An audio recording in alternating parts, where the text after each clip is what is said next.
সামনে রেখে আজকের আয়োজিত অনুষ্ঠান সমাজের সভাপতি অত্র এলাকা যুবক ভাইয়েরা এবং অন্যান্য ব্যক্তিবর্গ এবং আমাদের অদম্য সম্মানিত সদস্যবৃন্দু সকল প্রতি শুভেচ্ছা এবং সালাম। আসসালামু আলাইকুম। আসলে দেখুন, আজকে এখানে আমি এই গ্রামে অনেকবার 2-3বার এসেছি।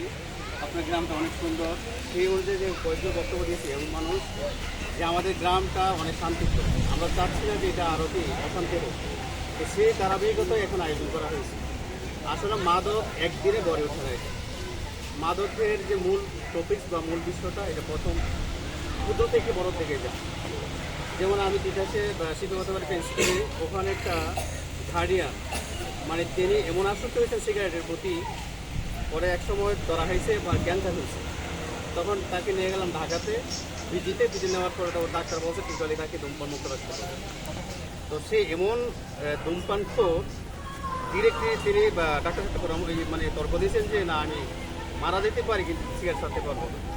তো যাই হোক, আমি সব বুঝাইলাম, বলে যে বাজি আর কোনো কথা আছে কিনা, মানে আঞ্চলিক ভাষা, বাজি আর কোনো কথা আছে কিনা বলো, আমি সিগারেট ছাড়তে পারবো। আসলে মাদকটা হচ্ছে এমন এক বিষয়, যেমন আমরা যখন ভার্সিটিতে পড়ছি, আল্লাহর রহমতে চ্যালেঞ্জে বলতে পারবো এই পর্যন্ত আমি সিগারেটের দূরের কথা আশেপাশেও যাইনি। তো এটা হচ্ছে ইচ্ছাশক্তি থাকতে হবে। আবার শুধু যে আমরা এখানে মিটিং করে চলে গেলাম, এটা একদিন নির্মূল হবে না বা শতভাগ হবে না। আমরা যারা ইয়ং, আপনারা যারা ইয়ং আছেন, ছোট ভাই বোনেরা যারা আছো, তোমাদের পরামর্শ থাকবো, তোমরাও এটা বিরত থাকতে হবে। শুধু তোমরা বিরত থাকতে হবে না, এটা তোমাদের ছোটো ভাইরা যারা আছে স্কুল কলেজ মাদ্রাসায় পড়ে তাদেরকে বলতে হবে। কারণ যদি তুমি তোমার ভাই ব্রাত বা ছোটো যারা আছে স্কুল কলেজে পড়ে, দেখা গেছে শখের বসে দোকানে গিয়ে বলে যে একটা সিগারেট টান দে,